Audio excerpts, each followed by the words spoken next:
नमस्कार दोस्तों, स्वागत है आपका अपने YouTube चैनल में। देखो, क्वेश्चन आगे देखते हैं। पिछले वीडियो में हमने माइक्रोस्कोप की थोड़ी डिस्कस कर ली थी। क्वेश्चन थोड़ा डिटेल में कराया था। यहाँ पे वापस बिल्कुल वैसा ही क्वेश्चन, कोई खास बात नहीं है। अगर कंसेप्चुअली आप क्लियर हो तो यहाँ पे आपको फील आ जाएगा, कोई इतनी दिक्कत नहीं आएगी। बने रहिए मेरे साथ। चैनल में नए हो तो चैनल को सब्सक्राइब कर लो और लास्ट तक देखो। वीडियो अच्छा लगे तो लाइक करना मत भूलना। देखो यहाँ पे दोस्तों क्या दिया है।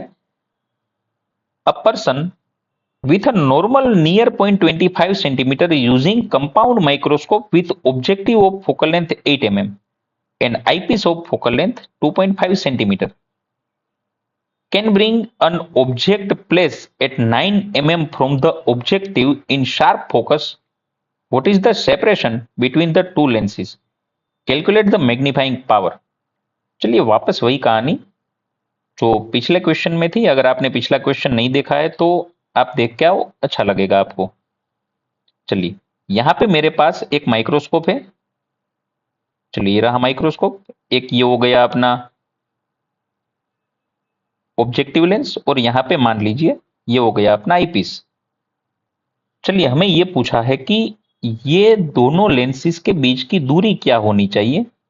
इन दोनों लेंस के बीच की दूरी क्या होनी चाहिए ताकि हमें जो इमेज मिले वो शार्प मिले। अब आप सोचो, शार्प इमेज कहां पे मिलेगी यार? अरे यार, शार्प इमेज मिलेगी 25 पे। अरे हाँ कि ना? अगर ये 25 पे इमेज बन रही है तभी तो इमेज शार्प दिखेगी। तो ये लेंस के लिए आपके पास इमेज डिस्टेंस तो क्वेश्चन में ही बताया है, लेकिन इतना ज्यादा अच्छे से नहीं बताया, सिर्फ लिखा है शार्प फोकस। तो फाइनल इमेज 25 पे बननी चाहिए। तो ये लेंस के लिए आपके पास इमेज डिस्टेंस है, ये लेंस के लिए आपके पास फोकल लेंथ भी है। तो आप इसके लिए ऑब्जेक्ट डिस्टेंस तो निकाल ही सकते हो लेंस फॉर्मूला से यार। इमेज डिस्टेंस है, फोकल लेंथ है, तो ऑब्जेक्ट डिस्टेंस भी आप निकाल पाओगे। चलिए, ये लेंस के लिए तो आपके पास फोकल लेंथ बताइए 8 mm और ऑब्जेक्ट डिस्टेंस भी बताया है 9 mm। तो वहां पे भी आप इसकी इमेज डिस्टेंस निकाल सकते हो। यू और एफ पता है, इसकी इमेज डिस्टेंस और इसकी ऑब्जेक्ट डिस्टेंस, ये दोनों के बीच की जो दूरी होगी वही सेपरेशन बिटवीन टू लेंसेज होगा। हाँ, लेकिन सब कुछ साइन के साथ रखना है, गड़बड़ी मत कर देना। चलो देखो यहाँ पे, मेरे ख्याल से ये जेई के लिए अच्छा क्वेश्चन है। जेई में आजकल तो एनसीईआरटी बेस्ड क्वेश्चन ही कुछ ज्यादा आ रहे हैं। तो आपको एनसीईआरटी के सारे क्वेश्चन तो अच्छे से विदाउट एरर आपको क्लियर होने चाहिए। नीट में हो सकता है कि ये क्वेश्चन कैलकुलेटिव है तो इतना ना पूछे, लेकिन यहां से आप कंसेप्ट सीख सकते हो। और जो बोर्ड थ्रू एडमिशन लेना चाहते हैं, जो बोर्ड की प्रिपरेशन कर रहे हैं, उसको तो ये भाई अच्छे से देखना ही देखना है। चलिए देखो आगे देखो। क्या दिया है? A person. चलिए, क्वेश्चन तो हमने पढ़ लिया। हाँ, यहां पे देखो, यहां पे आपको बताया है कि ऑब्जेक्ट हमने रखा है कुछ 9 mm पे। चलिए, 9 mm पे। चलिए, इसकी फोकल लेंथ हमें बताइए 8 mm। चलिए, इसकी फोकल लेंथ 8 mm। इसकी फोकल लेंथ हमें बताइए 2.5 सेंटीमीटर। क्या मैं 25 mm कर लूं तब भी आपको कोई दिक्कत नहीं है?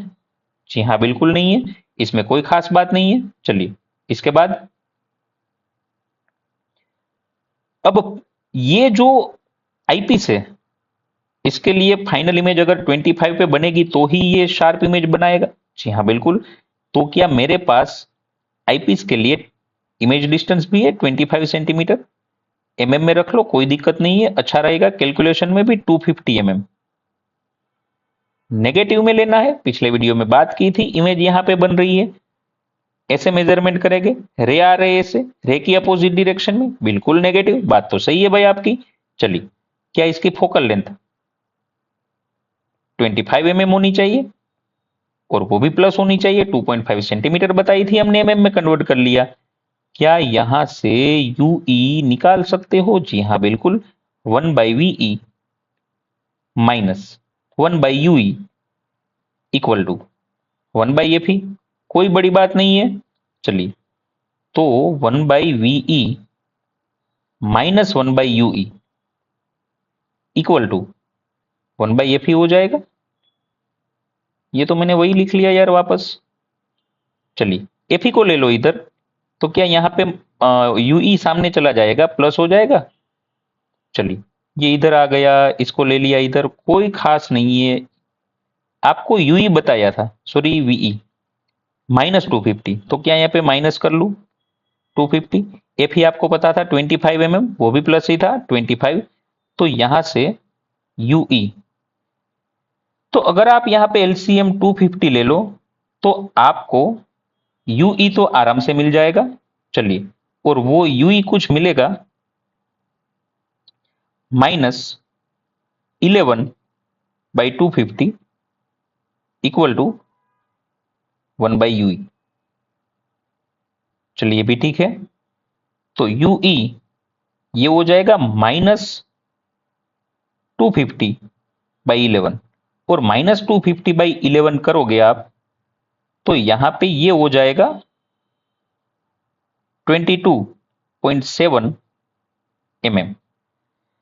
चलिए UE तो हमें मिल गया, कोई खास नहीं था, लेंस फॉर्मूला लगाया यार, कोई खास बात नहीं है।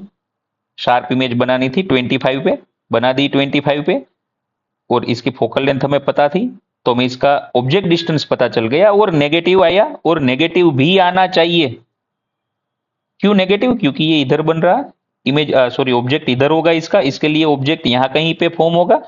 चलिए अब इसकी बात करें। इसके लिए ऑब्जेक्ट डिस्टेंस है, फोकल लेंथ है, और हमें निकालना है इमेज डिस्टेंस। चलिए ठीक है, तो ऑब्जेक्ट डिस्टेंस UO क्या -9 mm? जी हाँ बिल्कुल -9 mm। नेगेटिव लेना है। क्या FO 8 mm? बिल्कुल प्लस लेना है।